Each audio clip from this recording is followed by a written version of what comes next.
If you enjoyed this podcast, please consider liking, sharing, and subscribing to the channel. Sharing it with your friends and family helps spread knowledge, and when we help others grow, we grow too. Thank you so much for listening. Let's dive into the podcast. Chapter 1, The Spark in the Dorm Room, 2003 to 2006. The Birth of a Social Network. Part 1, The Social Landscape Before Facebook. The year was 2003, and the internet was buzzing with a new kind of energy. People around the world were discovering that they could connect with others through their computer screens in ways never before possible. The digital revolution had created something remarkable.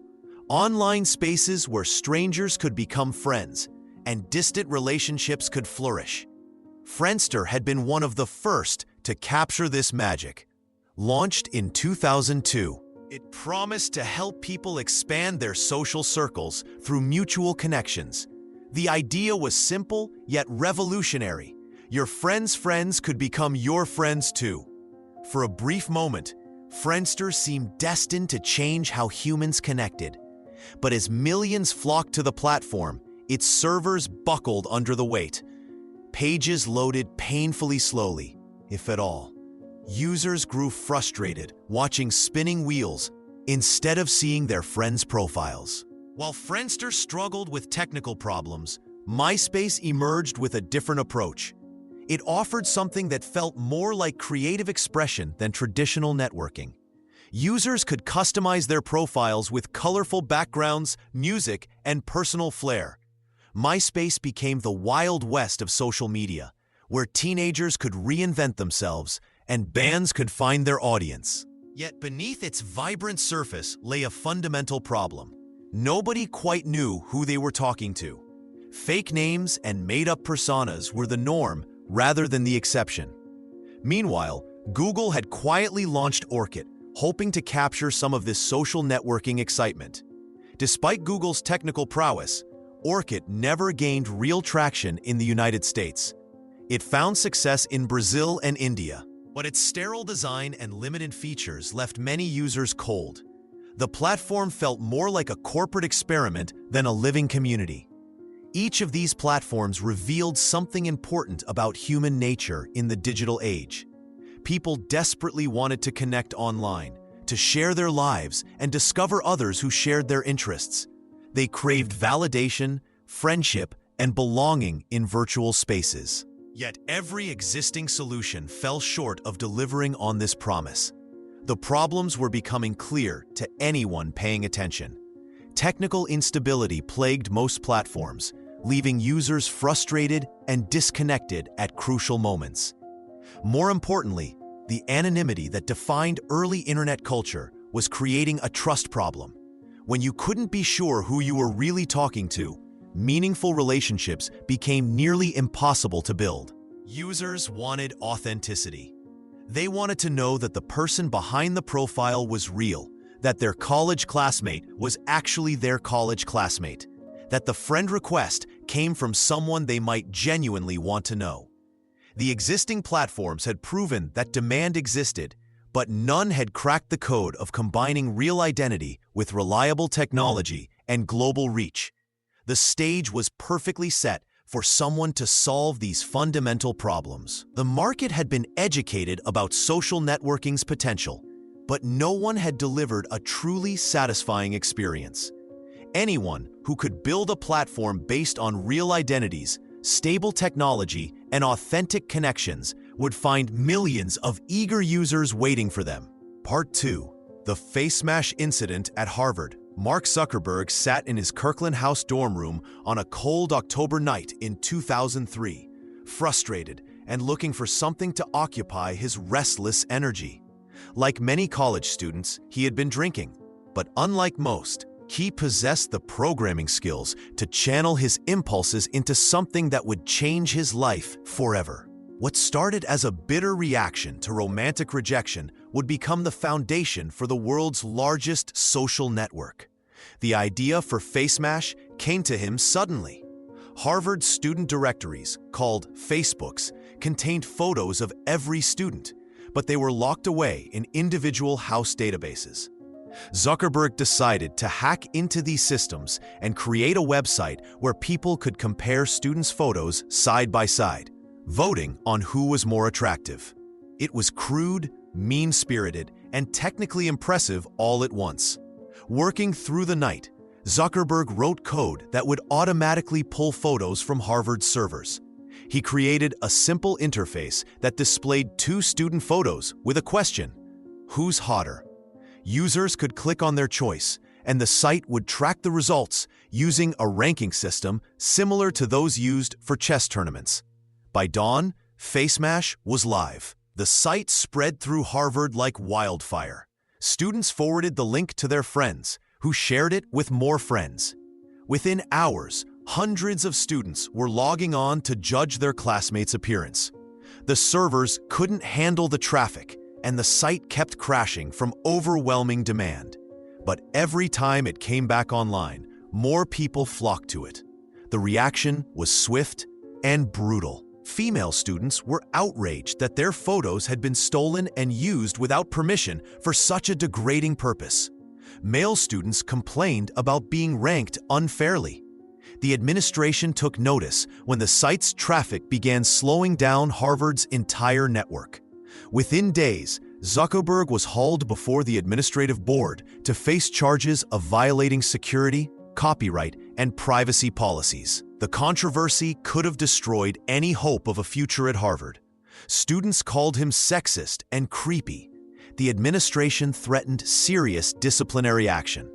His reputation took a severe hit, and many people avoided him on campus.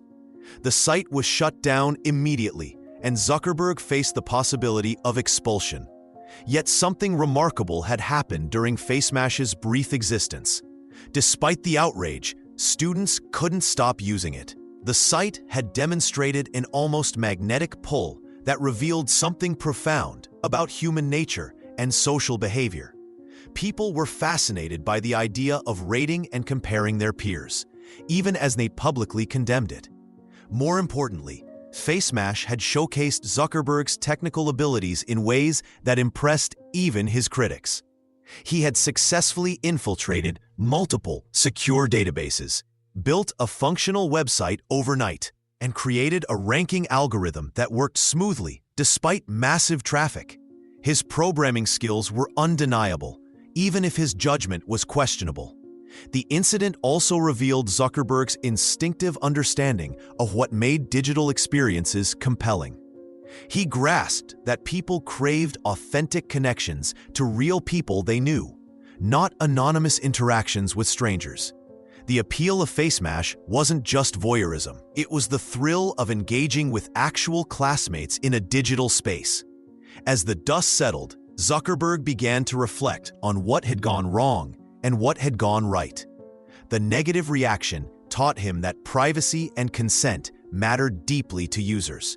The enthusiastic participation showed him that students desperately wanted better ways to connect online. The technical challenges had proven his ability to build systems that could handle viral growth. Rather than being discouraged, Zuckerberg became energized by the possibilities. He started imagining what he could create if he channeled the same technical innovation towards something positive and constructive.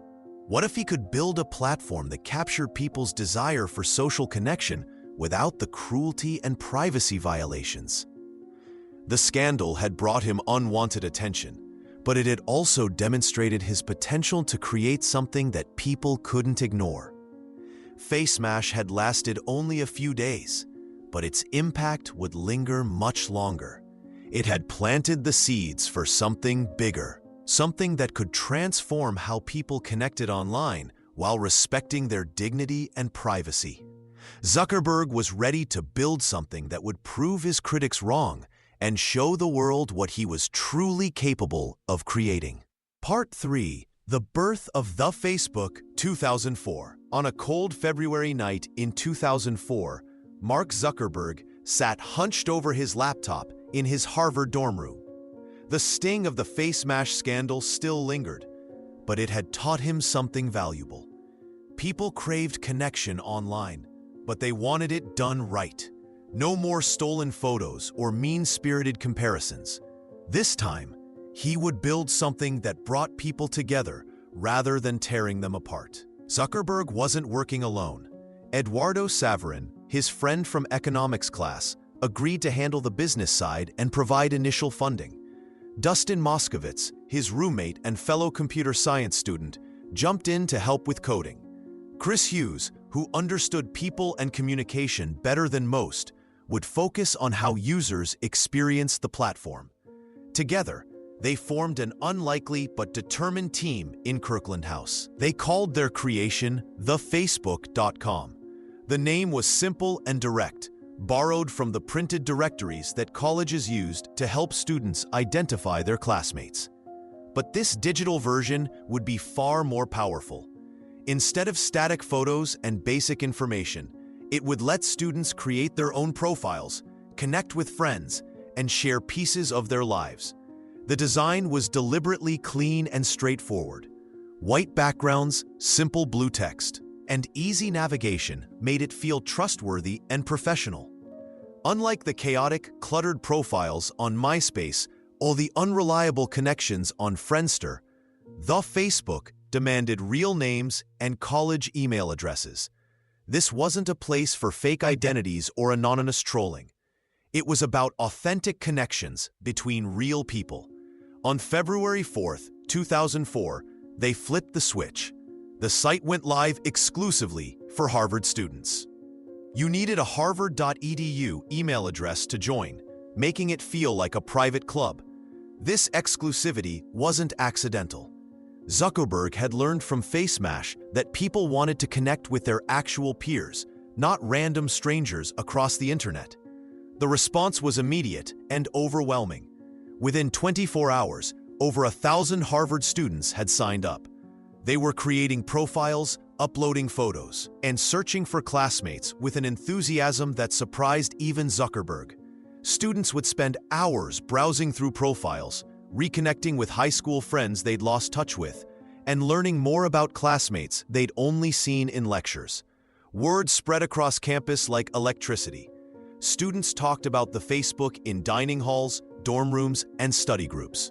The simple act of confirming a friendship request became a social ritual.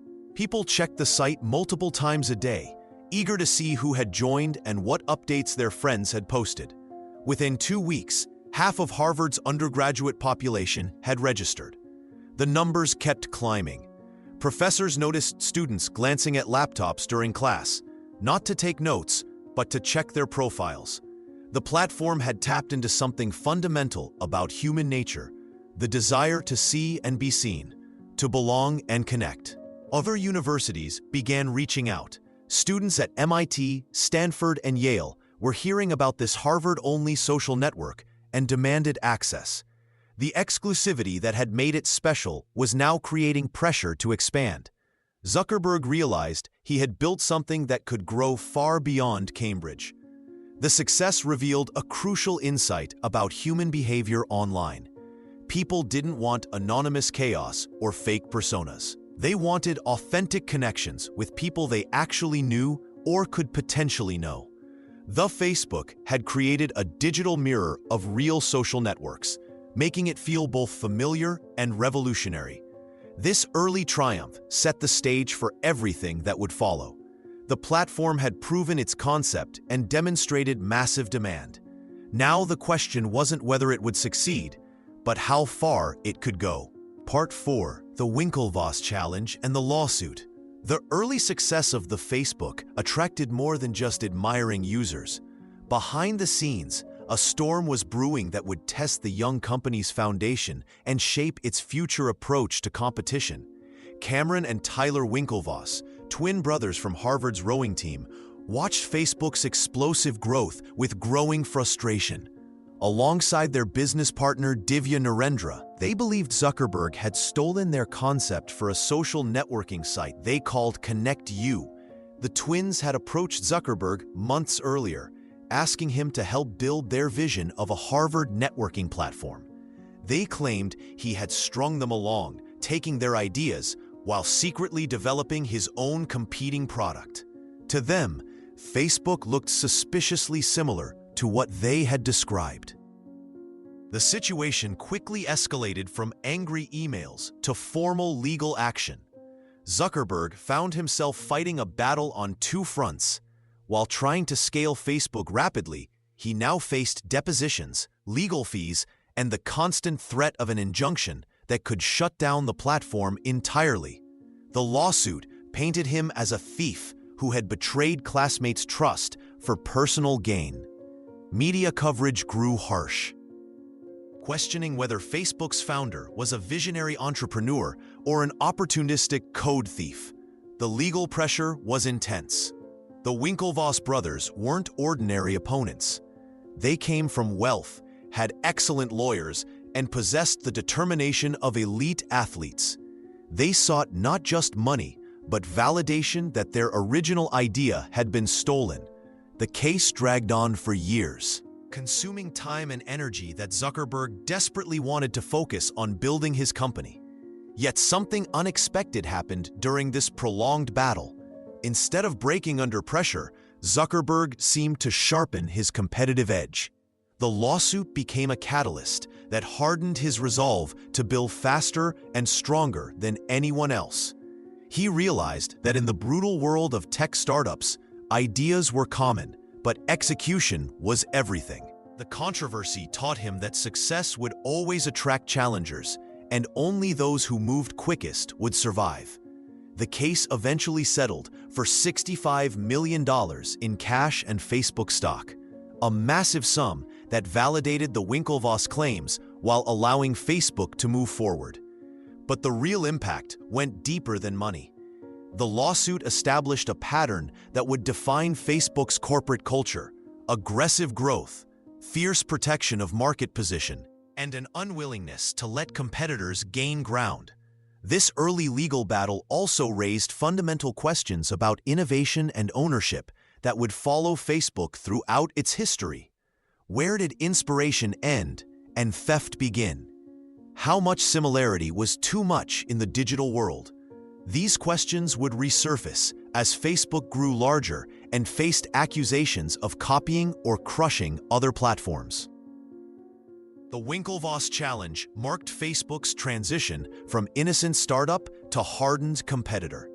The experience taught Zuckerberg that building a successful platform meant more than creating great technology. It required navigating legal battles, managing public perception, and outmaneuvering rivals at every turn.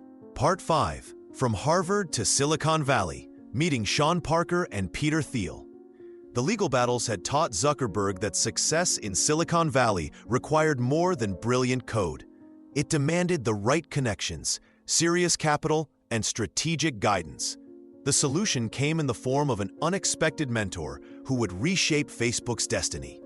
Sean Parker materialized at exactly the right moment. The former Napster co-founder spotted Facebook's potential when most investors still saw it as just another college website. Parker had already changed the music industry forever by the age of 22. Now 24, he possessed the rare combination of technical vision and Valley credibility that Zuckerberg desperately needed. Their first meeting crackled with mutual recognition. Parker saw Facebook as the platform that could finally deliver on social networking's promise, while Zuckerberg found someone who understood both his ambitions and the obstacles ahead. Parker's influence transformed Facebook immediately. He convinced Zuckerberg to drop "the" from the company name, understanding that Facebook sounded more universal and less academic. This simple change signaled bigger ambitions beyond college campuses. Parker also restructured the company's operations, bringing professional discipline to what had been a chaotic startup. Most importantly, he opened doors that would have remained closed to a 20-year-old college dropout. The introduction to Peter Thiel proved pivotal. Thiel, PayPal's co-founder, had built a reputation for spotting transformative companies early. His investment philosophy focused on businesses that could create entirely new markets rather than compete in existing ones. When Parker arranged their meeting, Thiel immediately grasped Facebook's revolutionary potential. The platform wasn't just connecting college students. It was creating a new form of human interaction that could scale globally. Thiel's $500,000 investment in June 2004 provided more than money. It delivered validation from one of Silicon Valley's most respected entrepreneurs. Other investors took notice when Thiel backed Facebook, lending credibility to what skeptics dismissed as a fad. The funding allowed Facebook to hire talented engineers, upgrade servers, and expand beyond universities without worrying about immediate revenue. Silicon Valley's ecosystem accelerated Facebook's growth in ways impossible from a Harvard dorm room. The region's concentration of technical talent, venture capital, and entrepreneurial energy created perfect conditions for rapid scaling.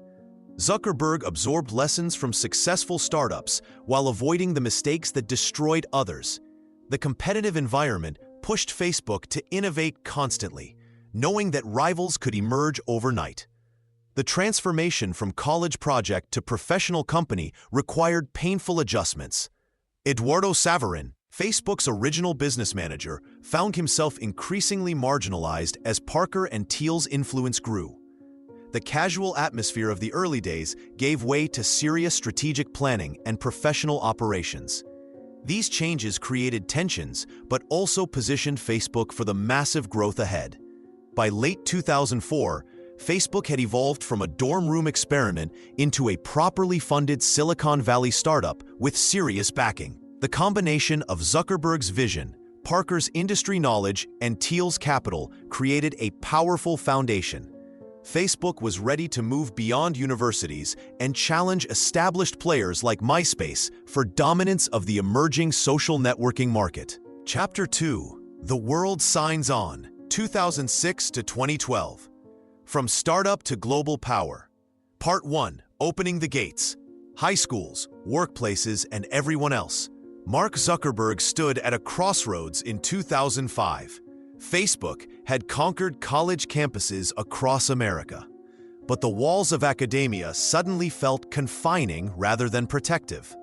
Students were graduating and leaving the platform behind. The company needed to grow or risk becoming a nostalgic memory like so many campus fads before it. The first crack in the gate came quietly. Facebook began testing waters beyond universities, starting with high schools. The reaction was immediate and electric. Teenagers who had watched their older siblings navigate this mysterious college network finally got their chance. Within months, thousands of high schools joined the platform, bringing waves of younger users hungry for digital connection. But high schoolers weren't enough. Zuckerberg and his team watched as graduates entered the working world and found no place for their Facebook identity. The solution seemed obvious yet terrifying. Open the doors to workplaces. Corporate email addresses became golden tickets. Suddenly, office workers were reconnecting with college friends and discovering colleagues had hidden lives beyond cubicle walls. Each expansion brought unexpected consequences. College students who once shared wild party photos now found their professors and future employers watching. The platform's culture began shifting as different generations collided in the same digital space. Parents searched for their children. Bosses discovered what employees really thought about Monday meetings. The most dramatic moment came in September 2006. Facebook removed all barriers. Anyone with any email address could join. The exclusive club that once required university credentials became a public square where anyone could claim their digital identity. The numbers told the story of transformation. User growth exploded from millions to tens of millions almost overnight. People who had never heard of Facebook suddenly found themselves creating profiles and learning new social rules. Grandparents joined to see grandchildren's photos. Small business owners discovered new ways to reach customers. The platform that once connected dorm rooms now linked kitchen tables across continents. This democratization came with trade-offs nobody fully understood. The intimate atmosphere of campus Facebook disappeared forever. Conversations became more careful as audiences grew unpredictable. The platform's original culture of academic exploration mixed uneasily with family dynamics and workplace politics. Yet something remarkable was happening. Facebook was becoming the world's digital town square, connecting people across age, geography, and social boundaries like never before.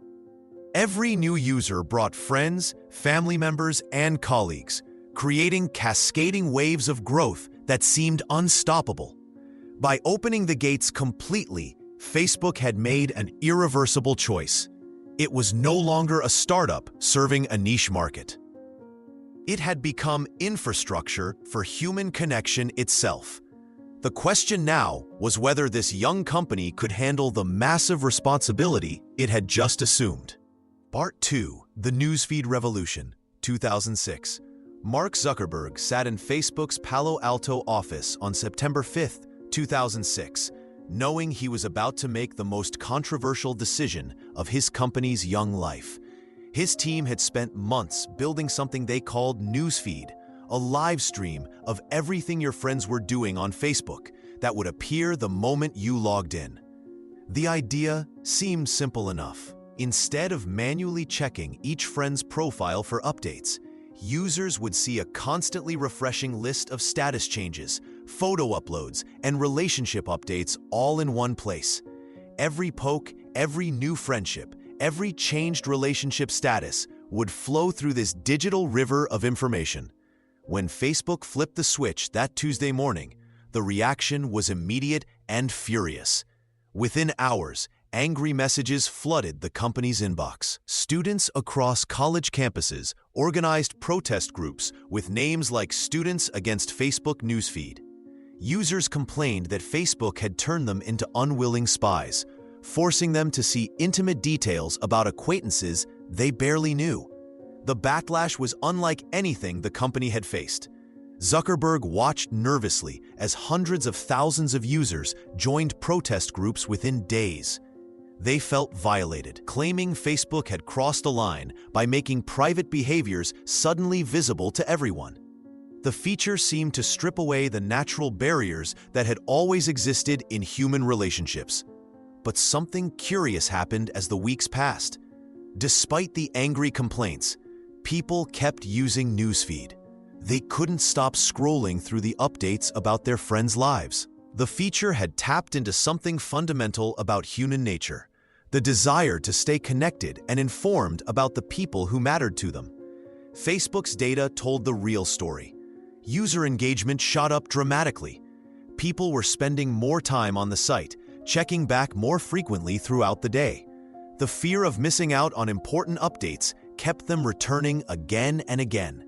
What had initially felt invasive was becoming addictive. The transformation was gradual but undeniable. Users began adjusting their behavior, posting content specifically for the Newsfeed audience. They started thinking about their daily activities in terms of what would make interesting updates. Birthday wishes became public performances. Relationship changes became communal events. This shift changed everything about how Facebook worked. The company could now track exactly what content kept people engaged, learning which stories made users click, comment, or share.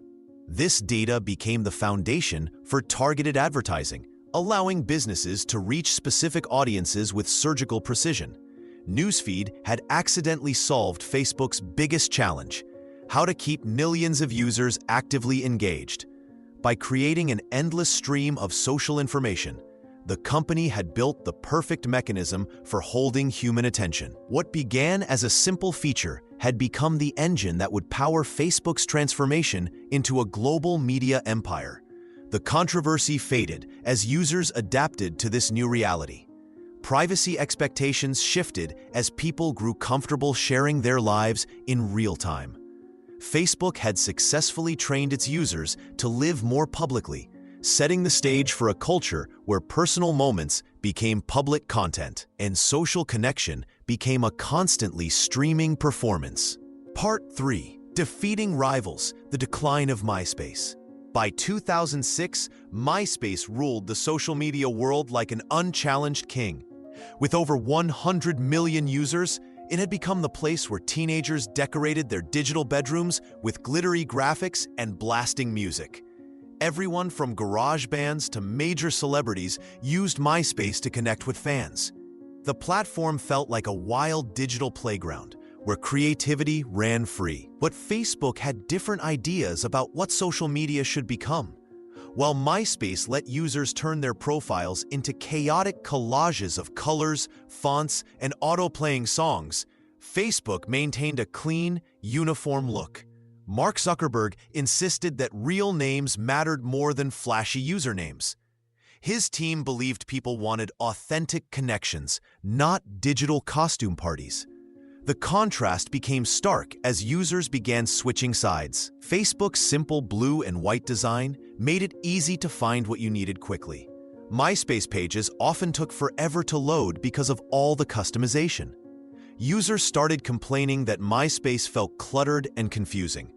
They couldn't easily browse through friends' updates when every profile looked completely different. Facebook's newsfeed gave users exactly what they wanted: instant updates from friends, without having to visit dozens of individual profiles. MySpace struggled to match this innovation while maintaining its customizable approach. The technical challenge of creating a unified feed from millions of wildly different profile designs proved nearly impossible. In 2005, News Corporation bought MySpace for $580 million, thinking they had purchased the future of digital media. But corporate ownership brought new problems. Executives from traditional media didn't understand social networks. They pushed MySpace toward entertainment content and celebrity partnerships instead of improving the basic user experience. Facebook kept focusing on what made social networking work: helping people stay connected effortlessly. While MySpace chased music deals and celebrity endorsements, Facebook refined its friend-finding tools and simplified sharing. The platform became faster and more reliable as MySpace grew increasingly bloated with advertising and promotional content. Musicians who had built careers on MySpace watched their audiences migrate to Facebook. Teenagers convinced their parents to join Facebook instead of learning how to use MySpace's complicated interface. The migration accelerated as Facebook opened to high schools and then everyone else. MySpace had lost its exclusivity without gaining Facebook's simplicity. By 2008, Facebook had surpassed MySpace in monthly visitors. The victory wasn't just about numbers. Facebook had proven that social networks needed consistent, long-term vision rather than trendy features that quickly became outdated. Clean design and reliable functionality mattered more than flashy customization options. This battle taught the entire tech industry a crucial lesson. Social platforms succeed by making human connection easier, not by overwhelming users with options. Facebook's triumph over MySpace established new rules for digital social spaces. The company had demonstrated that it could not only innovate, but also execute better than established competitors. As MySpace faded into internet history, Facebook stood ready to challenge even bigger rivals on the global stage. Part 4. Going Global and Local Wars. With MySpace defeated, Facebook turned its attention to an even bigger prize: the entire world. The company had mastered the American market, but billions of potential users lived beyond US borders. Mark Zuckerberg and his team knew that true dominance meant winning everywhere, not just at home. The global expansion began with Europe, where Facebook faced less entrenched competition.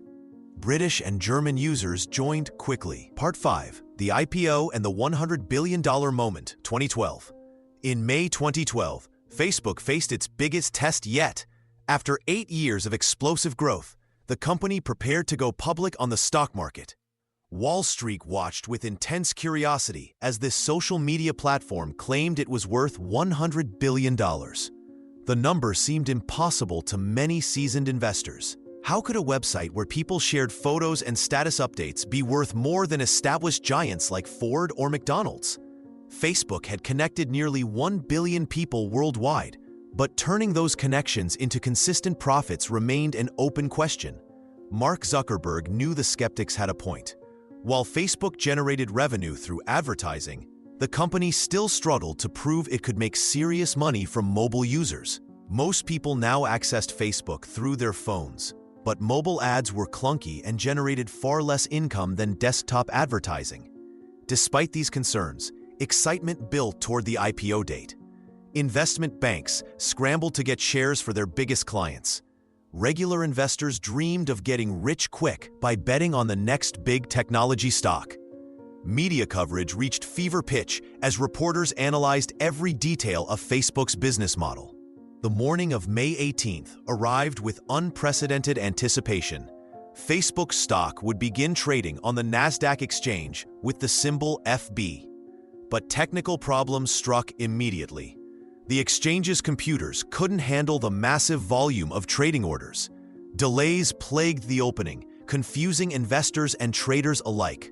When trading finally began, Facebook's stock price barely moved above its starting price of $38. This disappointed many who expected the dramatic surge that typically accompanied hot technology IPOs. By the end of the first day, the stock had gained less than 1%. The lackluster performance continued for weeks. Facebook's share price actually fell below its IPO price within days, losing billions in market value. Critics pounced on the poor showing as proof that social media companies were overhyped bubbles destined to burst. But Zuckerberg had planned for exactly this scenario. Before going public, he structured Facebook's ownership using dual-class shares. This meant he retained voting control even while selling ownership stakes to public investors. Wall Street might doubt his company's worth, but they couldn't force him to change course. This control proved crucial during the difficult months that followed. Impatient investors demanded immediate profits and questioned Facebook's long-term strategy. Zuckerberg ignored the pressure, focusing instead on solving the mobile advertising puzzle that would determine the company's future. The IPO marked a turning point beyond just Facebook's corporate structure. Social media had officially entered the same financial league as traditional industries. Whether the stock price reflected it or not, Facebook now commanded resources and attention reserved for the world's most powerful companies. The rough start didn't diminish the IPO's historical significance. Facebook had transformed from a college project into a publicly traded corporation worth more than most countries' entire economies. The digital age had produced its first true financial empire, built not on oil or steel, but on human connections and the data they generated. Wall Street might need time to understand this new reality, but the future of business had already arrived. Chapter 3. The Double-Edged Sword, 2012 to 2016, Growth, Power, and Consequences. Part 1. The Billion-User Milestone, 2012. In October 2012, Mark Zuckerberg stood before his laptop screen, watching numbers climb in real time. The counter hit 1 billion people. 1 billion people now logged into Facebook every month. For the first time in human history, a single private company connected more than 1/7 of everyone alive on Earth. The milestone felt surreal, even to Facebook's own executives. Just 8 years earlier, the platform had launched in a Harvard dorm room. Now it reached from teenagers in Tokyo to grandmothers in rural villages across 6 continents. The company had built something unprecedented, a digital nation larger than any physical country that had ever existed. Facebook wasn't just big anymore, it had become essential infrastructure for modern life. Families stayed connected across continents through status updates and photo albums. Small businesses reached customers without expensive advertising campaigns. Political movements organized protests and rallies with the click of a button. Dating happened through relationship status changes. Even birthday reminders came from Facebook's calendar. The platform had quietly redefined fundamental human experiences. Friendship now included people you barely knew but stayed connected to through likes and comments. News meant whatever stories appeared in your feed, filtered by algorithms. Social interaction increasingly happened through screens rather than face-to-face conversations. World leaders took notice of Facebook's extraordinary reach. politicians began treating the platform like a public utility they needed to understand and influence. Businesses shifted marketing budgets toward Facebook's targeted advertising system. Activists discovered they could spark global movements by crafting the right viral post. Yet the billion-user milestone also triggered uncomfortable questions. One company now mediated how more than 1 billion people communicated, formed relationships, and understood world events. Facebook's algorithms decided what information people saw and what remained hidden. Its policies determined what counted as acceptable speech for a population larger than most continents. The concentration of power felt unsettling to many observers. What happened when a private corporation controlled the primary communication channel for so many people? Who held Facebook accountable for its decisions? How could democratic societies function when their public discourse flowed through a single company's servers? Zuckerberg and his team celebrated the achievement, but they also sensed the weight of their new position. They had built a platform that brought people together across impossible distances.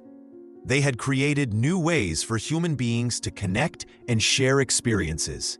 But they had also become the guardians of something much larger than they had originally intended. The billion-user milestone marked Facebook's transformation from a social networking site into a global force that would reshape politics, business, and culture.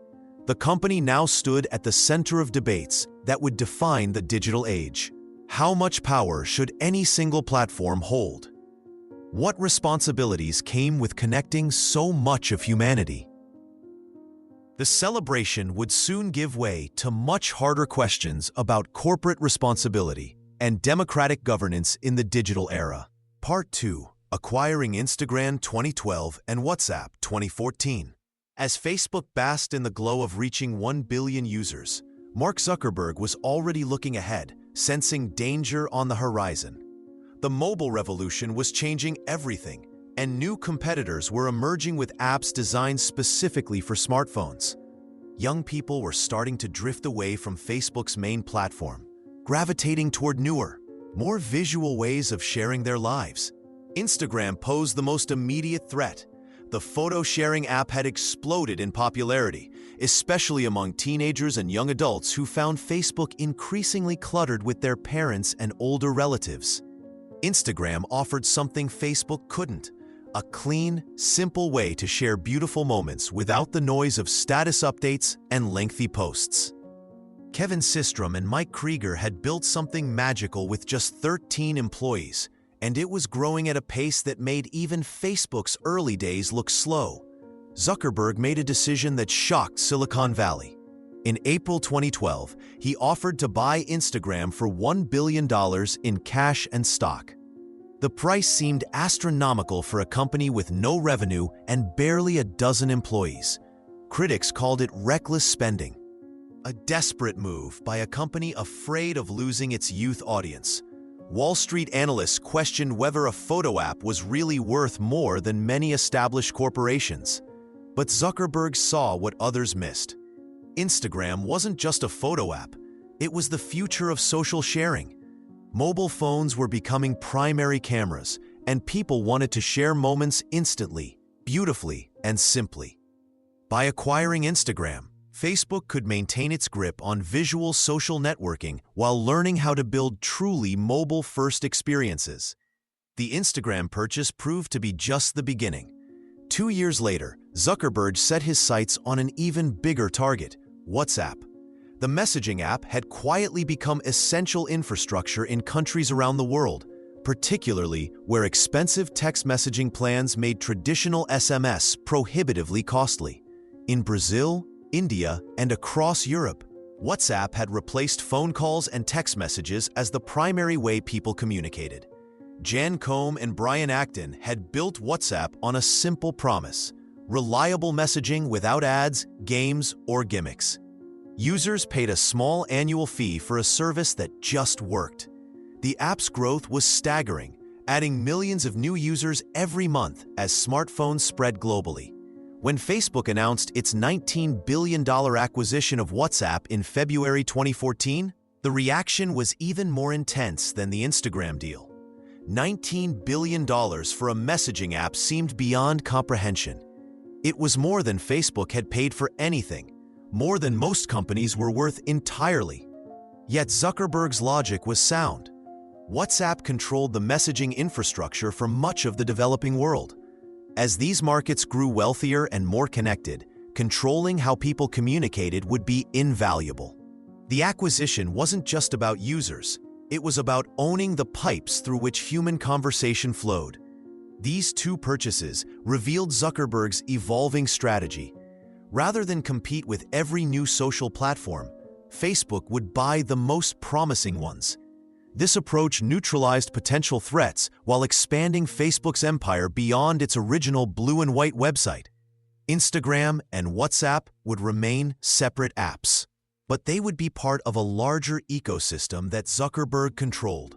The acquisitions transformed Facebook from a single social network into a constellation of communication platforms. Together, they would eventually serve billions of people across different needs. Facebook for comprehensive social networking, Instagram for visual sharing, and WhatsApp for private messaging. This diversification would prove crucial as the company faced new challenges and regulatory scrutiny in the years ahead. Part 3. The rise of mobile and the advertising machine. The mobile revolution caught Facebook off guard in ways that nearly cost the company everything. When smartphones became the primary way people accessed the internet, Facebook's mobile app was a disaster. The company had built everything for desktop computers, and their mobile experience felt clunky and slow. Users complained constantly about crashes and poor performance. Wall Street noticed too. When Facebook went public in May 2012, investors worried that the company had missed the mobile shift entirely. The stock price fell from $38 to around $17 within months, wiping out billions in value. Mark Zuckerberg realized the company faced an existential threat. If people were moving to mobile and Facebook couldn't serve them well, competitors would eat their lunch. The company made a dramatic pivot. Engineers abandoned the old approach of simply shrinking the desktop website to fit phones. Instead, they rebuilt everything from scratch with mobile users in mind. The new apps loaded faster, looked better, and actually worked properly on small screens. This mobile transformation revealed something powerful about Facebook's business model. The company had collected enormous amounts of data about its users over the years. Every click, every like, every minute spent reading a post had been recorded and analyzed. When Facebook rebuilt its advertising system for mobile, this data became incredibly valuable. Advertisers could target their messages with surgical precision. A local pizza shop could show ads only to hungry college students within 2 miles of their location. A luxury car company could reach affluent professionals who had recently searched for vehicles. Political campaigns could send different messages to different voters based on their interests and beliefs. No advertising medium in history had offered such detailed targeting capabilities. The results were stunning. Facebook's revenue exploded as businesses large and small discovered they could reach exactly the customers they wanted. The precision was almost magical compared to traditional advertising methods like television or newspapers, where companies paid to reach everyone and hoped the right people were paying attention. Facebook's advertising machine generated billions in revenue, proving that the mobile pivot had worked. But this success came with hidden costs. To make advertising so precise, Facebook needed to track everything users did online. The company built detailed profiles of people's interests, relationships, and behaviors. Algorithms analyzed this data to predict what content would keep users scrolling longest. Because more time on the platform meant more ads viewed and more money earned. This created what critics would later call surveillance capitalism. User behavior became a product to be harvested and sold. People weren't Facebook's customers anymore. They were the product being sold to advertisers. The platform optimized every feature to maximize engagement, even if that meant promoting divisive or misleading content that sparked strong reactions. By 2016, Facebook had transformed into something unprecedented, a business advertising machine that could influence billions of people's thoughts and behaviors with frightening precision. This power would soon reshape politics, culture, and democracy itself in ways nobody had anticipated. Part 4. Algorithms and the Attention Economy. The machine had been built, and now it needed to feed. By 2012, Facebook's advertising engine was generating massive profits. But keeping users glued to their screens required something more sophisticated than simple friend updates. The company's engineers began fine-tuning algorithms that would determine what billions of people saw each day. The solution seemed obvious. Show people content that made them react. Posts that sparked anger, joy, outrage, or fierce agreement kept users scrolling longer than calm, factual information. The algorithm learned to recognize emotional triggers and began serving up a steady diet of content designed to provoke strong responses. Every click, share, comment, and reaction fed back into the system, teaching it to become more effective at capturing attention.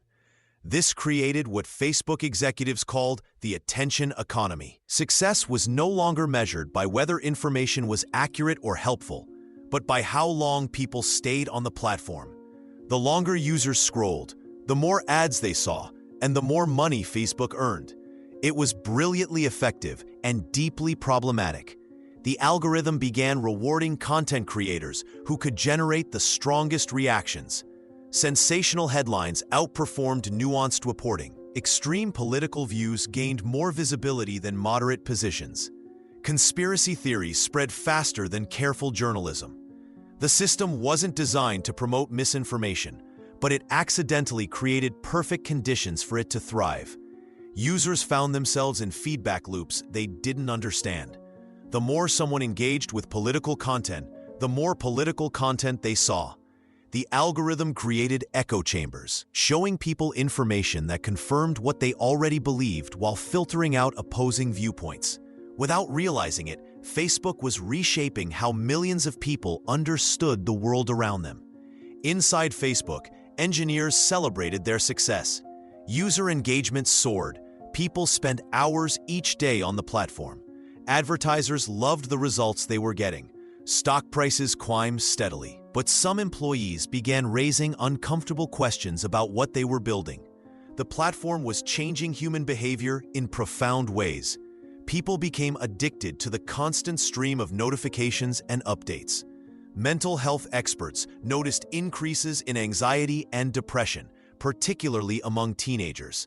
Political discourse became more polarized as people retreated into ideological bubbles reinforced by algorithmic feedback. Facebook had solved the challenge of keeping users engaged, but in doing so, it had created something unprecedented, a system that could influence the thoughts and emotions of billions of people.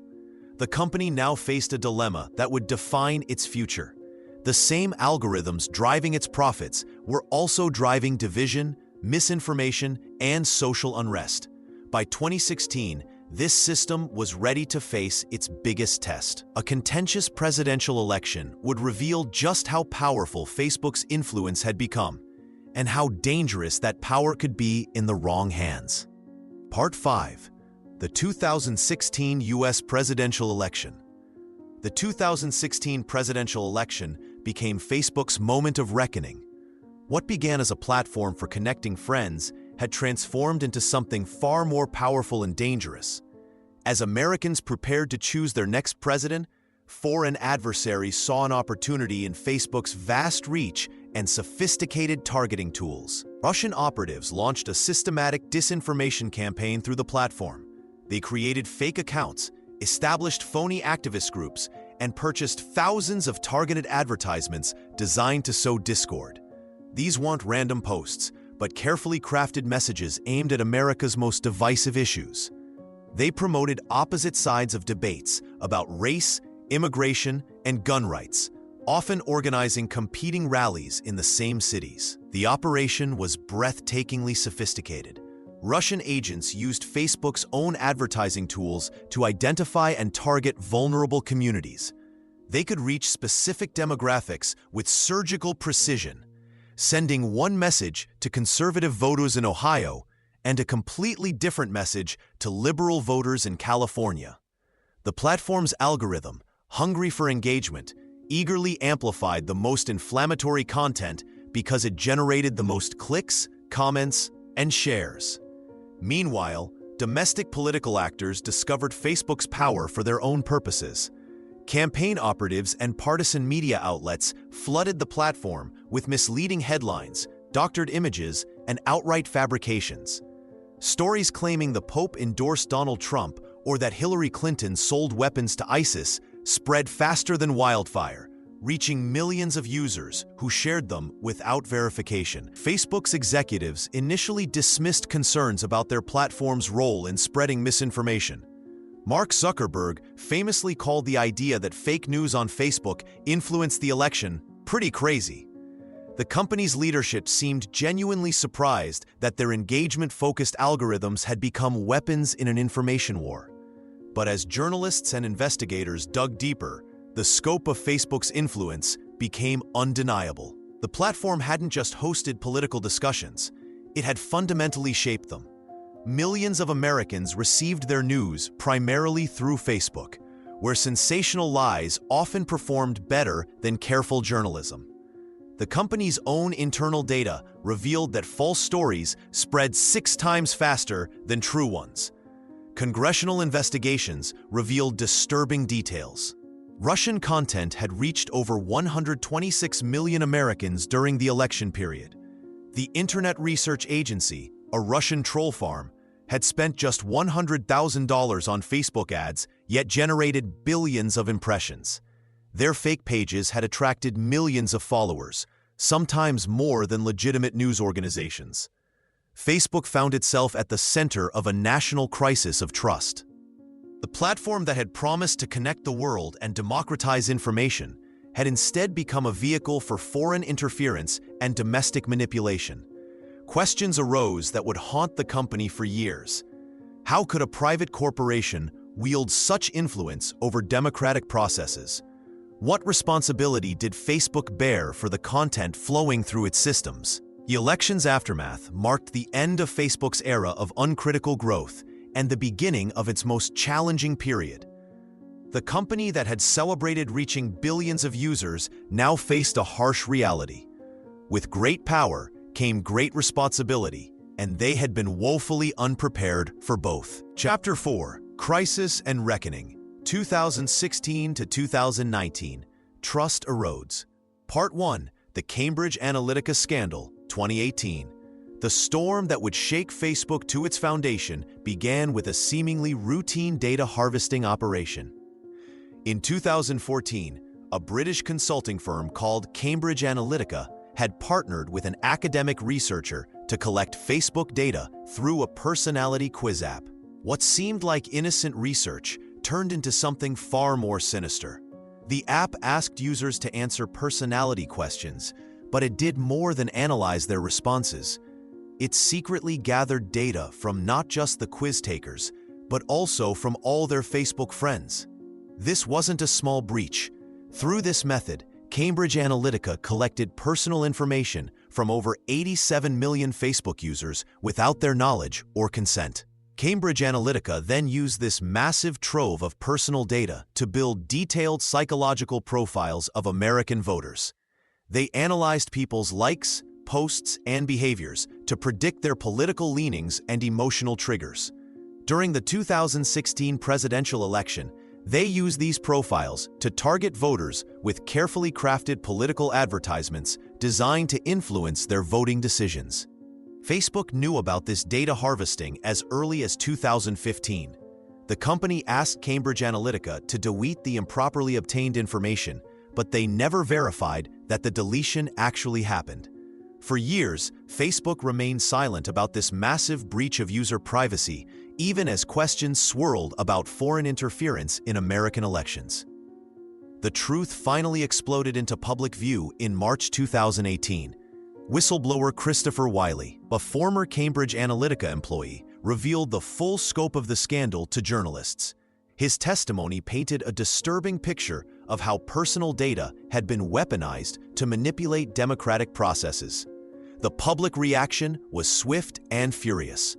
Facebook's stock price plummeted, losing over $100 billion in market value in just days.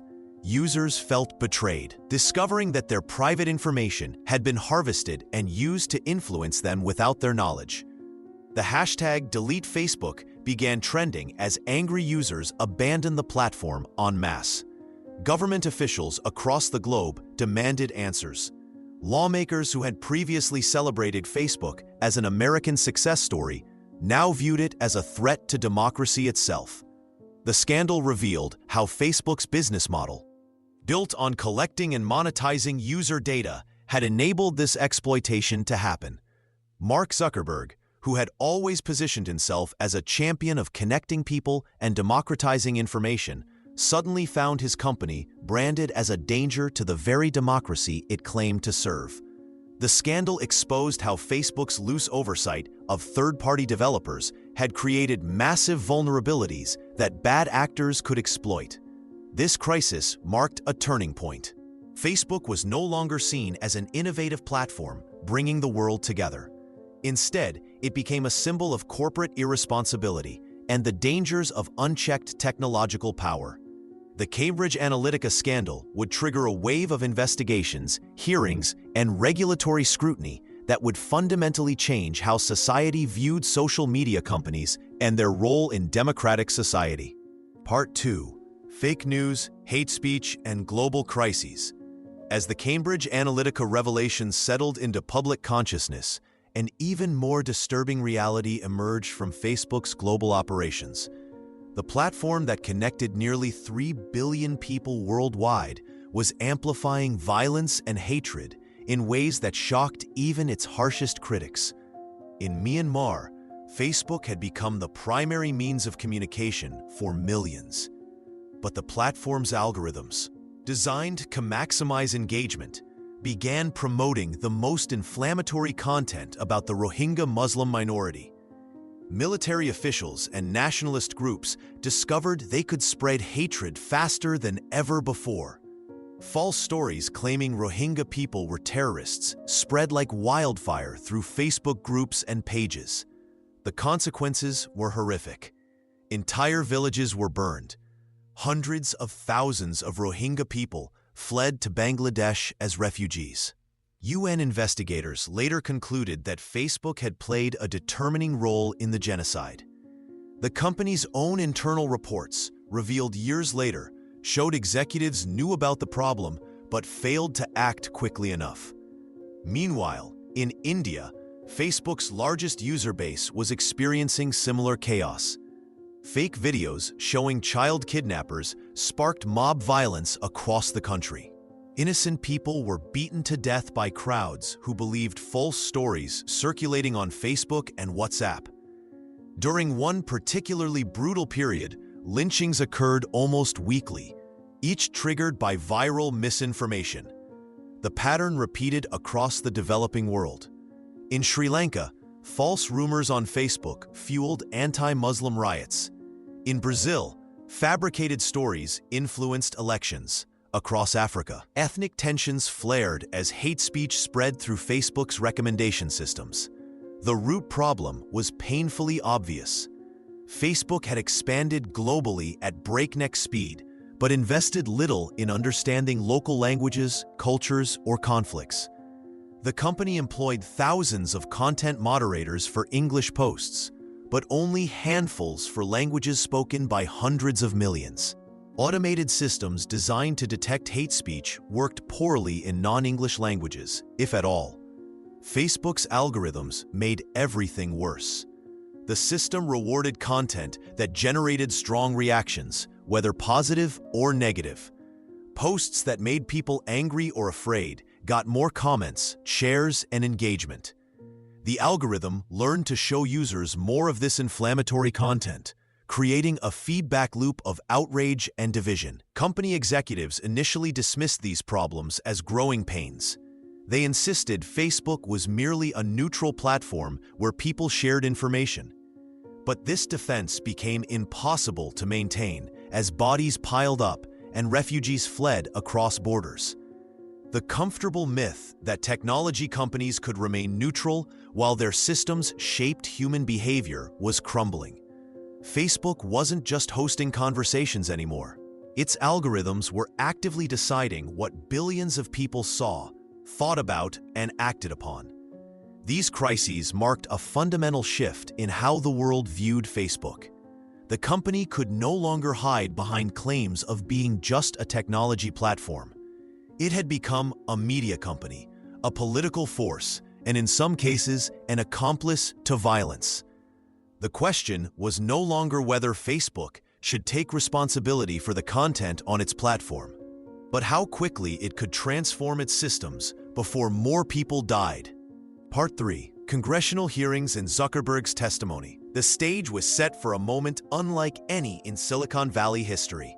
Mark Zuckerberg, the hoodie-wearing CEO who had built Facebook in his Harvard dorm room, now faced the marble halls of Congress.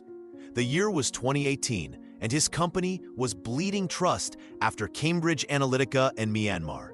Lawmakers demanded answers. The public watched with anticipation. On April 10th and 11th, Zuckerberg sat before two congressional committees for over 10 hours of testimony. The contrast was stark. Here was a 33-year-old tech billionaire explaining the internet to senators who seemed confused by basic concepts. When Senator Orrin Hatch asked how Facebook makes money without charging users, Zuckerberg's response became legendary. "Senator, we run ads." The pause that followed spoke volumes about the gap between Washington and Silicon Valley. The hearings revealed just how little lawmakers understood about the platforms governing American discourse. Senators asked about Facebook tracking users across the web, data collection practices, and algorithmic content promotion. Many questions showed a fundamental misunderstanding of how social media worked. Yet Zuckerberg's careful, scripted answers only deepened suspicions about big tech's power. Television cameras captured every moment. Zuckerberg appeared robotic, his responses rehearsed and defensive. Gone was the visionary entrepreneur who had promised to connect the world. In his place sat a cautious executive protecting his company's interests. His booster seat became a meme. His stiff delivery reminded viewers of an android learning human behavior. The substance mattered more than the spectacle. For the first time, Congress was seriously considering how to regulate social media companies.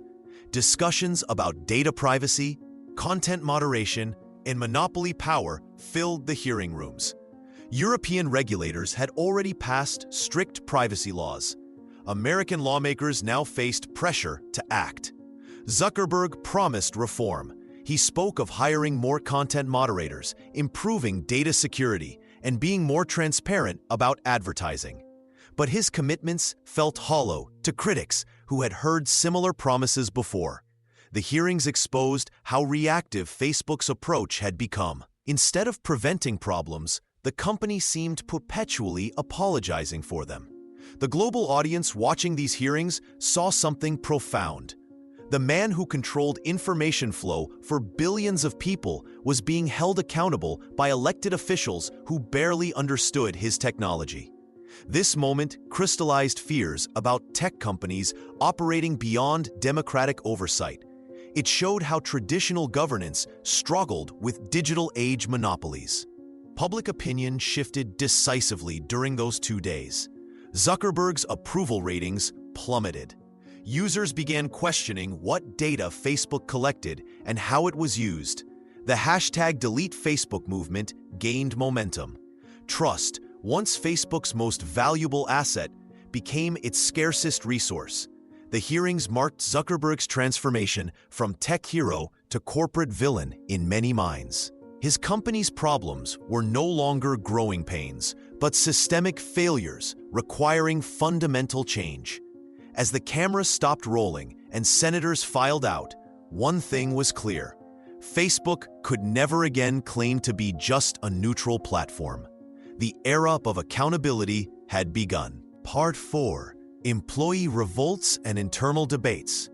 While lawmakers and media dissected Zuckerberg's performance in Washington, trouble was brewing inside Facebook's own offices.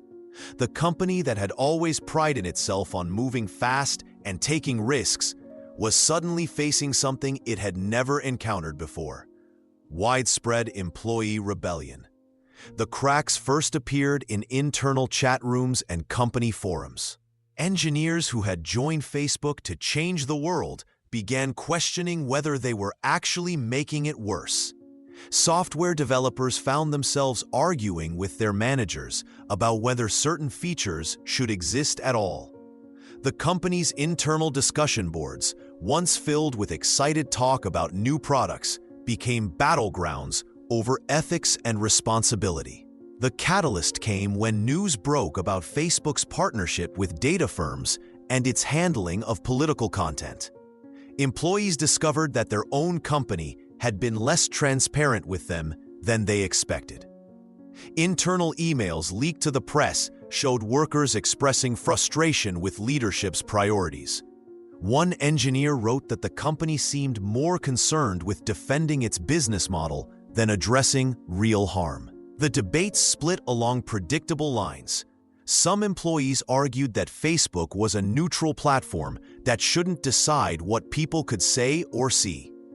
They believed that removing content or restricting speech would make the company a publisher rather than a platform.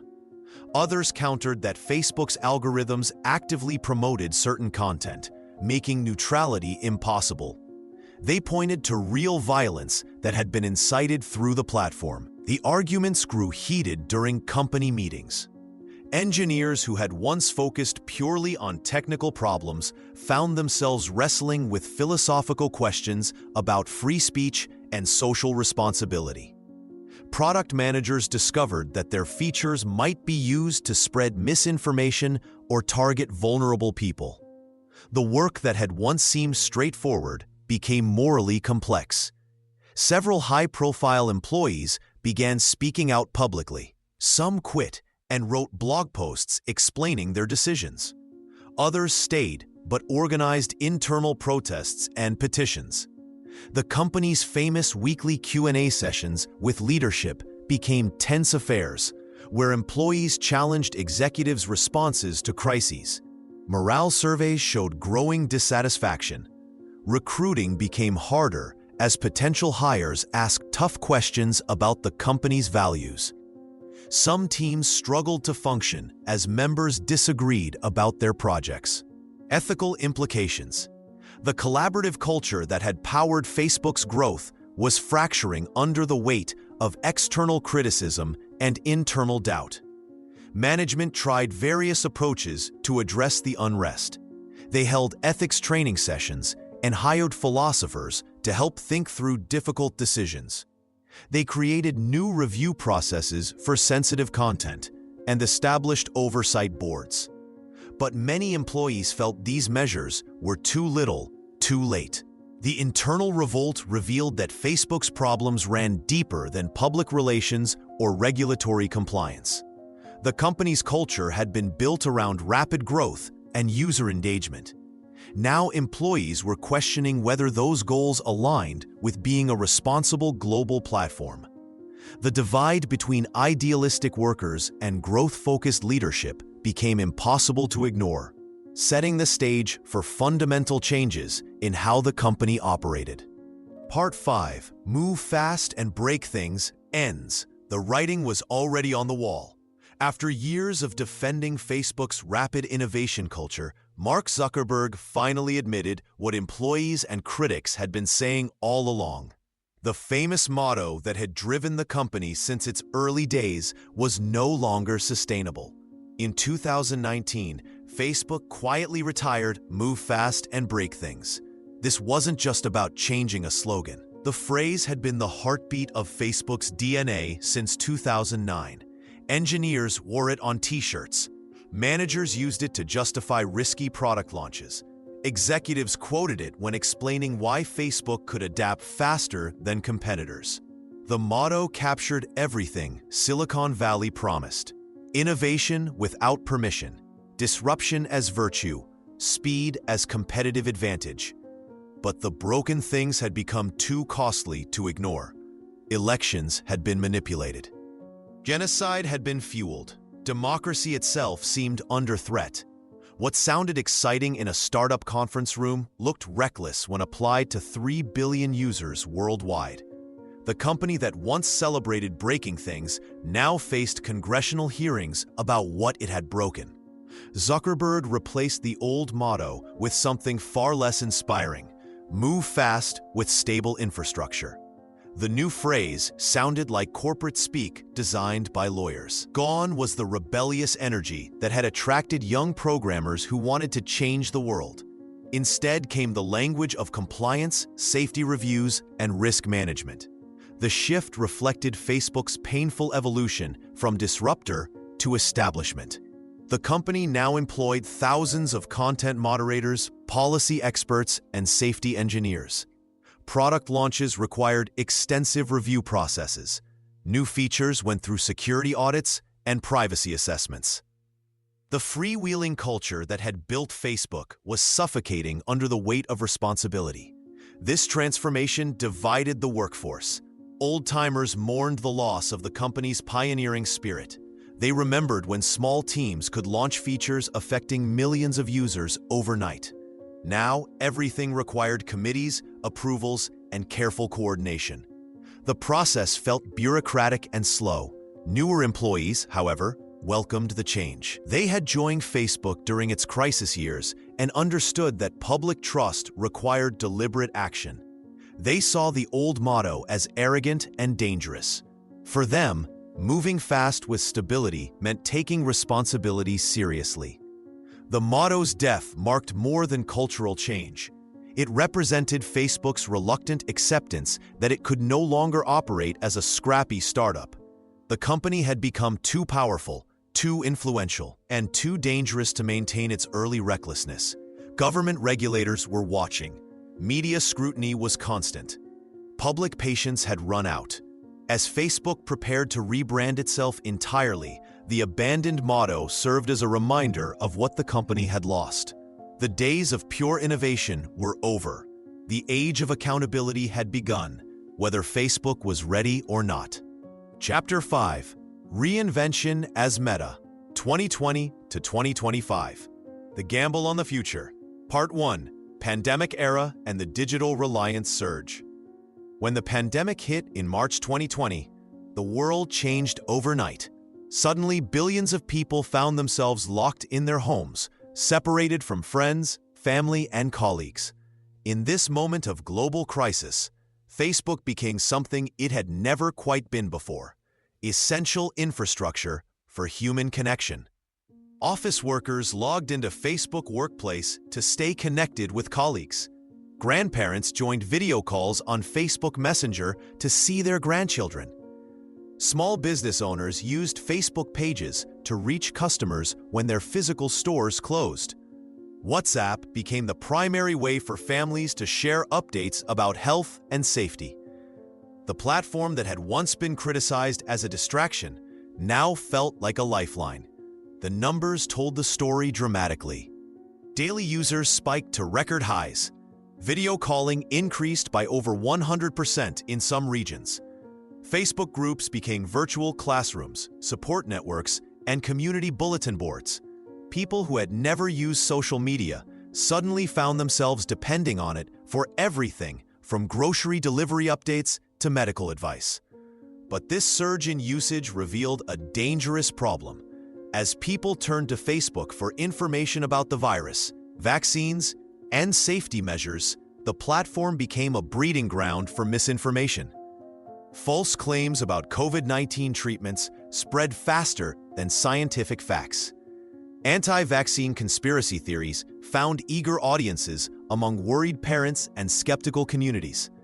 Videos promoting dangerous home remedies went viral while health officials struggled to combat them. The contradiction was stark. Facebook had become more important to daily life than ever before. Yet it was also spreading information that could literally kill people. Health officials watched in frustration as their carefully crafted messages about mask wearing and vaccination got drowned out by viral posts claiming the opposite. Mark Zuckerberg found himself in an impossible position. Every content moderation decision sparked outrage from someone. Remove a post about vaccines, and free speech advocates cried censorship. Leave it up. And health experts accused him of endangering lives. The company hired thousands of fact-checkers and created warning labels. But the misinformation kept spreading. The pandemic spotlight revealed both Facebook's power and its weaknesses. Politicians who had once courted Zuckerberg now questioned whether any single company should have such influence over public health information. European regulators began drafting stricter rules about content moderation. American lawmakers held hearings asking why Facebook couldn't better control what appeared on its platform. Yet even critics had to acknowledge an uncomfortable truth. During humanity's most isolating period in generations, Facebook had kept people connected. Teachers reached students through Facebook Live. Doctors consulted with patients via WhatsApp. Isolated elderly people found companionship in Facebook groups. The platform had become digital infrastructure as essential as electricity or water. This dual reality would shape everything that came next. Facebook had proven its importance to society, but that importance came with responsibilities it had never fully accepted. As the world began to emerge from lockdowns, one question loomed large. Could a company that struggled to manage vaccine misinformation be trusted to build the next version of the internet? Part 2, Rebranding to Meta, 2021. Mark Zuckerberg stood before cameras on October 28, 2021, wearing a gray t-shirt that looked identical to thousands he'd worn before. But everything else was about to change. Behind him, a sleek new logo replaced the familiar blue thumbs-up icon that had defined his company for 17 years. "We are a company that builds technology to connect," he said, his voice steady but his eyes betraying the weight of the moment. "Together, we can finally put people at the center of our technology, and together, we can change how we experience the world." Facebook was dead. Meta was born. The announcement sent shockwaves through Silicon Valley and beyond. This wasn't just a name change. It was a complete reinvention of the world's largest social media company. Zuckerberg had decided to bet everything on something most people had never experienced: the metaverse. He painted a picture of virtual worlds where people would work, play, shop, and socialize using headsets and avatars instead of phones and profiles. The timing seemed strange to outsiders. Facebook's user base was growing, profits were soaring, and despite years of scandals, billions of people still used the platform daily. Why abandon a winning formula? But insiders knew the truth. The company was drowning in bad publicity. Regulatory threats loomed larger each day, and younger users were fleeing to TikTok and other platforms. The Facebook brand had become toxic. Wall Street reacted with confusion and skepticism. Stock prices wobbled as investors tried to understand what this meant. Was Zuckerberg a visionary or a desperate CEO trying to escape his past? Technology journalists peppered the company with questions about costs, timelines, and whether anyone actually wanted to live in virtual reality. Critics immediately labeled the rebrand as reputation laundering, an expensive attempt to distract from Facebook's role in spreading misinformation, enabling political manipulation, and harming teenage mental health. Former employees who had witnessed the company's internal struggles saw through the polished presentation. This wasn't just about building new technology, it was about survival. Yet something deeper drove Zuckerberg's decision. He had always believed that Facebook was just the beginning, not the destination. Email had given way to social networks, desktop computers to mobile phones. Now he wanted to define whatever came next before someone else did. The metaverse represented ultimate control, not just over how people connected, but over the very spaces where they would live their digital lives. The announcement marked a turning point. Meta would spend billions building virtual worlds, while the real world grew increasingly skeptical of its intentions. The company that had connected humanity now faced the monumental task of convincing people to trust it with their digital future. The rebrand was both a bold leap forward and a desperate escape backward, a gamble that would define not just Meta's fate, but the future of human interaction itself. Part 3. The Reality Labs Gamble. Behind the Meta rebrand lay Reality Labs, a division that became the most expensive bet in corporate history. Mark Zuckerberg transformed what started as Oculus, a scrappy virtual reality startup, into a money-hungry machine, consuming over $10 billion annually. The numbers were staggering.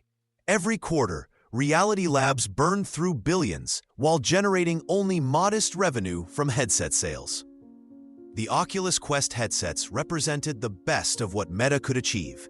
Early users marveled at walking through virtual worlds, attending concerts, and meeting friends in digital spaces. Gaming enthusiasts found genuine joy in immersive experiences that felt like science fiction brought to life. Yet for every excited user, millions more remained unconvinced. The headsets felt heavy, battery life disappointed, and motion sickness plagued newcomers. Zuckerberg remained undeterred by lukewarm reception. He envisioned a future where virtual meetings replaced Zoom calls, where people shopped in digital malls, and where entire workdays unfolded in virtual offices. His presentations showcased avatar-based interactions that promised to revolutionize human connection. Critics saw expensive technology solutions searching for actual problems. The financial bleeding worried investors and employees alike. Reality Labs operated like a startup within a massive corporation, except startups typically spent millions, not billions. Board meetings featured heated debates about sustainability. Share prices reflected investor anxiety about pouring resources into unproven markets, while core social media platforms faced declining engagement. Zuckerberg's conviction bordered on obsession. He argued that smartphones had once seemed unnecessary, that the internet had appeared frivolous, and that social media had faced similar skepticism. He positioned Meta as building the next fundamental computing platform, one that would make mobile phones obsolete. His long-term vision required patience that Wall Street rarely offered. The Reality Labs gamble represented more than technological ambition. It symbolized Meta's desperate attempt to escape its troubled social media identity. Rather than fixing Facebook's problems with misinformation and mental health impacts, Zuckerberg chose to build entirely new digital worlds. He believed virtual reality could offer redemption through innovation. The strategy carried enormous risks. If virtual and augmented reality failed to achieve mainstream adoption, Meta would have squandered resources that could have strengthened its existing platforms. Competitors like Apple and Google watched carefully, ready to enter markets that Meta had spent billions creating. The possibility loomed that Meta might fund the research and development while others reaped the commercial benefits. Yet success could transform everything. If Zuckerberg's vision materialized, Meta would control the next era of human digital interaction. The company that had connected people through social networks might create the spaces where they lived, worked, and played. This ultimate gamble would either secure Meta's future dominance or drain its resources pursuing one man's ambitious dream. The outcome remained uncertain as billions continued flowing into virtual worlds while the real world watched and wondered whether Meta was building the future or burning through its past. Part 4. Regulators close in. Even as billions flowed into virtual worlds, Meta faced mounting pressure from an entirely different front.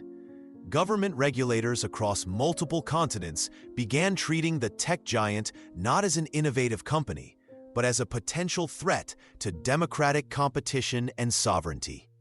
The United States led the charge with antitrust actions that struck at Meta's foundation. Federal regulators argued that Facebook's historic purchases of Instagram and WhatsApp weren't strategic acquisitions. They were calculated moves to eliminate competition before it could challenge Facebook's dominance. The government's case painted a clear picture. Zuckerberg had identified potential rivals and simply bought them out, creating an illegal monopoly over social networking. These weren't abstract legal theories. Regulators presented internal emails where Facebook executives discussed acquiring competitors specifically to prevent them from growing into threats.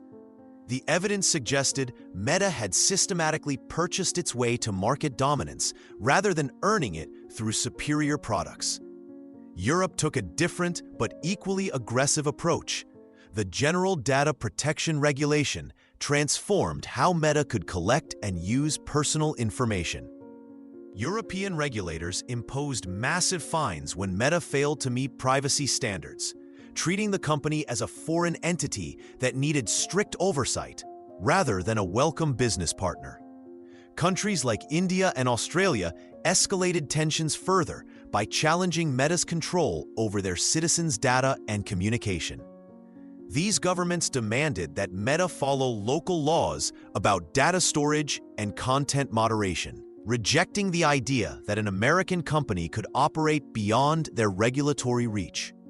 The phrase "break up Facebook" moved from activist rallies to congressional hearings and regulatory documents. Politicians who once welcomed tech innovation now spoke about Meta as a monopolistic force that stifled competition and concentrated too much power in private hands. This regulatory storm created immediate problems for Meta's metaverse ambitions. Building virtual worlds required massive data collection, international cooperation, and regulatory approval for new technologies. Instead of supportive partners, Meta found skeptical governments questioning whether any single company should control the infrastructure for humanity's digital future. The legal challenges carried existential weight. If regulators succeeded in forcing Meta to sell Instagram and WhatsApp, the company would lose billions in revenue and millions of users. More fundamentally, these actions represented a philosophical shift. Democratic societies were asking whether they could afford to let one company wield such extensive influence over communication, commerce, and now immersive digital experiences. Court battles intensified and regulatory pressure mounted. Meta found itself fighting on two fronts, investing billions to build tomorrow's digital world while defending its right to exist in today's.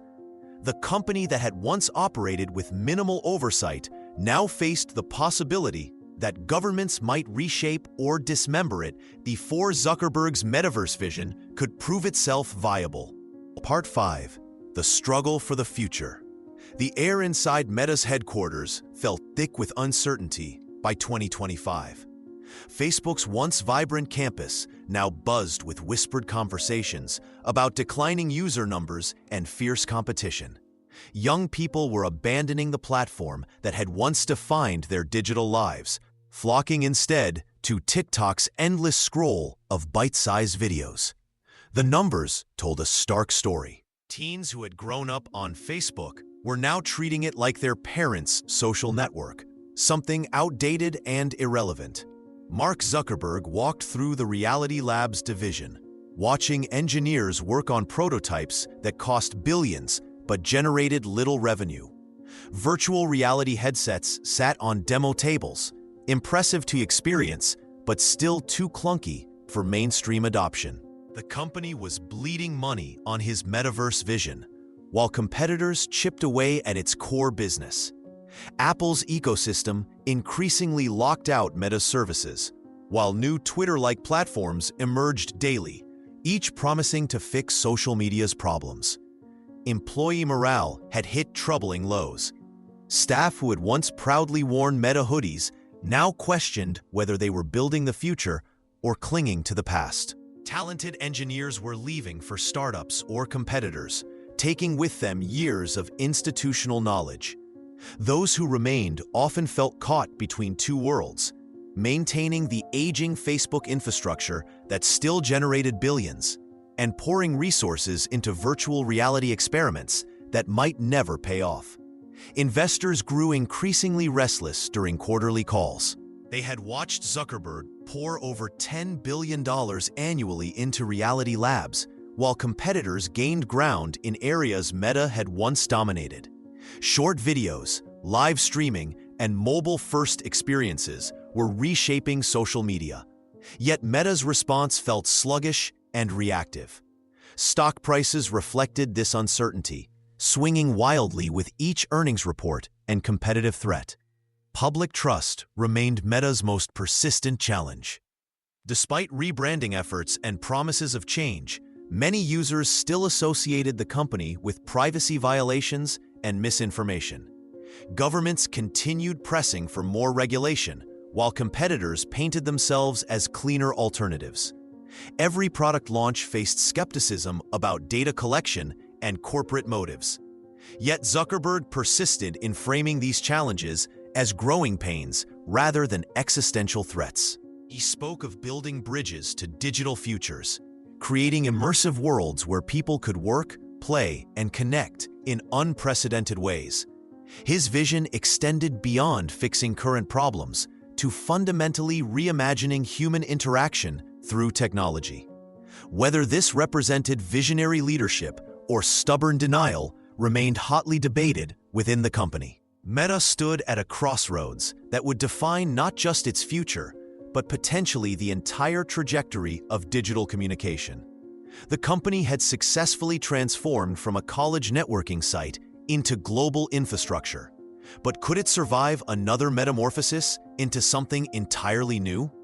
The struggle embodied Silicon Valley's eternal tension between revolutionary ambition and practical sustainability. Between changing the world and simply staying relevant in it. Chapter 6: Legacies and Unfinished Stories, Part 1, From Social Network to Infrastructure of Society. By 2015, something remarkable had happened. Facebook was no longer just a website where college students shared photos or kept in touch with friends.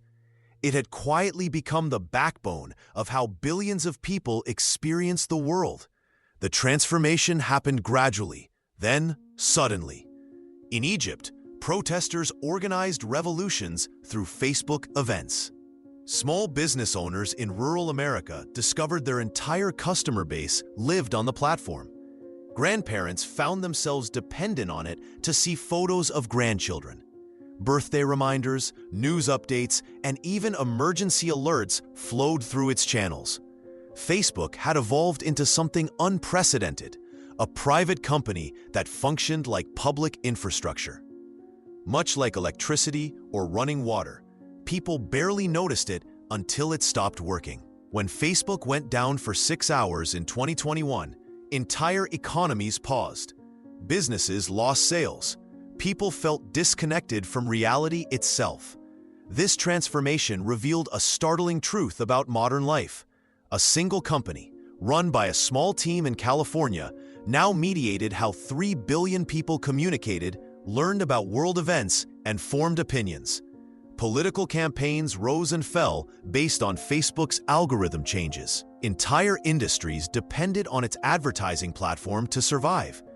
The platform became the primary news source for many Americans, despite never hiring journalists or fact-checkers. It hosted political debates that shaped elections, though it wasn't governed by broadcasting regulations. It facilitated commerce across borders while answering to no international authority. Mark Zuckerberg found himself in an impossible position. He controlled infrastructure that affected democratic processes worldwide, yet ran a for-profit company accountable primarily to shareholders.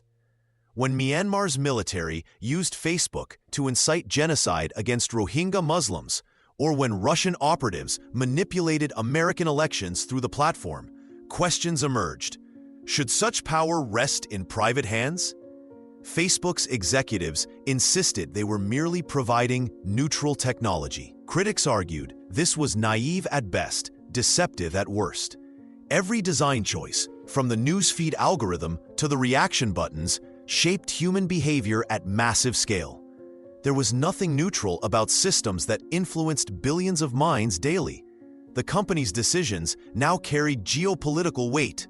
When Facebook suspended Donald Trump's account, it sparked global debates about corporate power versus democratic governance. Who had the right to decide which world leaders could speak to their citizens? This infrastructural status created a paradox. Facebook's success stemmed from connecting people, yet its dominance threatened the very democratic institutions that allowed such companies to exist. The platform that promised to bring the world closer together had become a source of division, manipulated by bad actors and optimized for engagement over truth. As Facebook prepared to rebrand itself as Meta, it left behind a complex legacy. It had proven that private platforms could reshape society as profoundly as governments or religions. The question facing the world was whether humanity was prepared for such concentrated power in corporate hands, and what safeguards democratic societies needed to protect themselves from their own technological creations. Part 2. The Ethical Legacy of Mark Zuckerberg. Mark Zuckerberg emerged from his Harvard dorm room to become one of the most influential and controversial figures in modern history. His story reflects the broader tensions of an era when private companies gained power previously held only by governments and institutions. In the early years, Zuckerberg appeared as a young genius driven by pure ambition. He coded through nights, dropped out of college, and moved to Silicon Valley with a simple belief: connecting people would make the world better. His famous motto, "Move fast and break things," captured the spirit of a generation of entrepreneurs who saw disruption as inherently good. Yet this relentless focus on growth came with consequences. As Facebook expanded beyond college campuses, Zuckerberg's decisions affected billions of lives. Privacy policies changed without warning. User data became a commodity. The platform's algorithms began shaping what people saw, thought, and believed. Each choice prioritized engagement and expansion over user protection. Critics began to see patterns in Zuckerberg's leadership style. They pointed to his tendency to apologize after problems emerged rather than prevent them. His congressional testimonies revealed someone who seemed genuinely surprised by the platform's negative effects. To many, he appeared disconnected from the real-world impact of his creation. The Cambridge Analytica scandal crystallized these concerns. Personal data from millions of users had been harvested to influence elections. Zuckerberg's response followed a familiar pattern: acknowledge the problem, promise better systems, and continue pursuing growth. Critics saw this as evidence of a leader who valued expansion over ethics. Yet Zuckerberg's defenders argue this view misses his genuine evolution. They point to his later acknowledgments of Facebook's role in spreading misinformation and his investments in content moderation. His pivot toward privacy and the metaverse, they claim, shows someone learning from mistakes and adapting to criticism. The reality likely contains elements of both perspectives. Zuckerberg created tools that revolutionized human communication. Families separated by oceans could stay connected. Social movements found their voice. Small businesses reached global markets.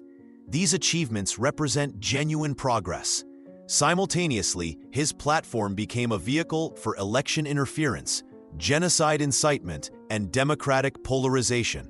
The same systems that connected people also made them vulnerable to manipulation. The speed of Facebook's growth meant these problems reached massive scale before solutions emerged.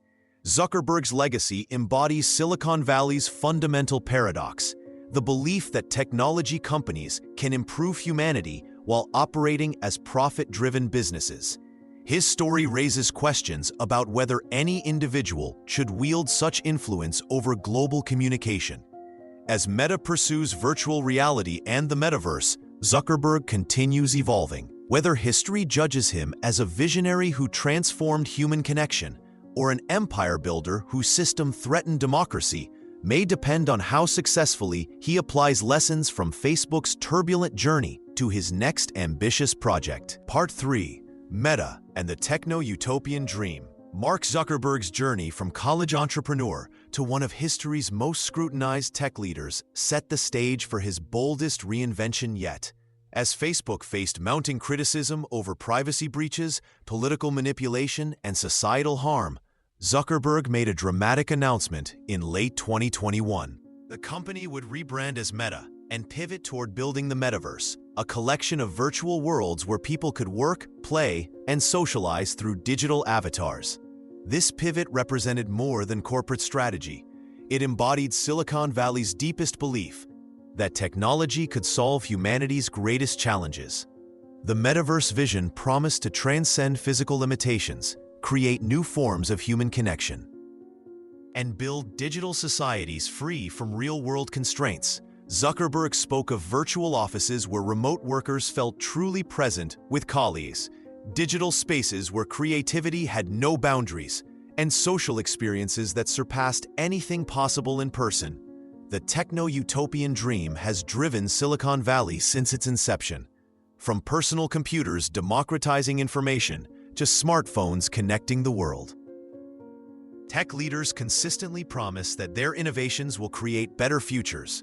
The metaverse continued this tradition, offering escape from climate change, inequality, and social division through immersive digital alternatives. Yet skepticism emerged immediately. Critics argued the metaverse was an expensive distraction from Facebook's core problems. Instead of addressing misinformation and privacy violations, Meta was investing billions in speculative technology that might never gain mainstream adoption. Early metaverse experiences felt clunky and isolating rather than revolutionary. Users struggled with motion sickness, expensive hardware, and virtual worlds that felt empty rather than vibrant. The investment was staggering. Meta poured over $10 billion annually into metaverse development, while its core social media business faced declining user growth and advertiser confidence. Stock prices plummeted as investors questioned whether the company was pursuing fantasy over financial reality. Employees left for competitors offering more stable career prospects. But history suggests that ambitious technological visions, even flawed ones, often drive genuine innovation. The internet itself began as a military research project before transforming global communication. Virtual reality technology, regardless of Meta's specific vision, was advancing rapidly across industries from healthcare to education. Meta's massive investment accelerated development of VR hardware, software platforms, and digital interaction methods. Even if the metaverse failed to materialize as Zuckerberg imagined, these innovations would likely influence how future generations worked remotely, attended virtual events, and experienced digital entertainment. The pivot revealed something fundamental about human nature and technological progress. When facing present crises, visionaries often respond by imagining radically different futures. Whether motivated by genuine belief in transformation or desire to escape current controversies, this forward-looking impulse drives much of technological advancement. Zuckerberg's metaverse gamble embodied both Silicon Valley's greatest strength and its most dangerous tendency: the belief that tomorrow's technology could fix today's problems while potentially creating entirely new ones. Part 4. The world after Facebook. The world after Facebook looks fundamentally different than the world before it. Consider how governments now operate. They grapple with questions that seemed impossible just 2 decades ago. How do you regulate a company that connects 3 billion people across every border? What happens when a private platform can influence elections in dozens of countries simultaneously? These aren't theoretical problems anymore. They're daily realities for lawmakers from Washington to Brussels to Delhi. Traditional ideas about sovereignty have crumbled under digital pressure. When Facebook decides to change its algorithm, entire economies shift. Small businesses that relied on organic reach suddenly find themselves invisible. News organizations that built audiences on the platform watch their traffic vanish overnight. Countries discover their citizens receive information filtered through systems they cannot control or fully understand. The data question haunts every conversation about the future. Facebook proved that information about human behavior is perhaps the most valuable resource on Earth. Now everyone wants control of that resource. China builds walls around its digital ecosystem. Europe crafts sweeping privacy laws. The United States debates antitrust action. Each response acknowledges the same uncomfortable truth. Whoever controls the data controls significant portions of modern life. Citizens find themselves caught in this transformation. They want convenience and connection, but they also want privacy and truth. Facebook showed them they might have to choose. The platform made it easier than ever to stay in touch with family and discover new ideas. It also made it easier than ever to live in false realities and be manipulated by bad actors. This tension now defines digital citizenship everywhere. The concept of truth itself changed during Facebook's rise. Information used to flow through institutions, newspapers, television networks, government agencies. These gatekeepers had their own biases and limitations, but they provided some shared foundation for public discourse. Facebook democratized information distribution, which sounded wonderful in theory. In practice, it meant conspiracy theories could spread as quickly as scientific facts, and distinguishing between them became increasingly difficult. Even if Facebook disappears tomorrow, these changes are permanent. Other platforms now operate in a world where users expect instant global communication and personalized content. Governments everywhere are building regulatory frameworks designed for digital-first societies. Citizens are learning to navigate information environments that would have seemed impossible to their grandparents. The infrastructure Facebook built, both technological and social, will outlast the company itself. The billions of connections formed, the habits developed, the expectations created don't simply vanish when platforms change names or strategies. Future generations will inherit a world where digital platforms are expected to facilitate everything from dating to democracy, where data privacy is a fundamental right, and where the line between online and offline life has essentially disappeared. This is Facebook's most lasting contribution to human history. Not any single product or service, but the proof that private technology companies can reshape civilization itself.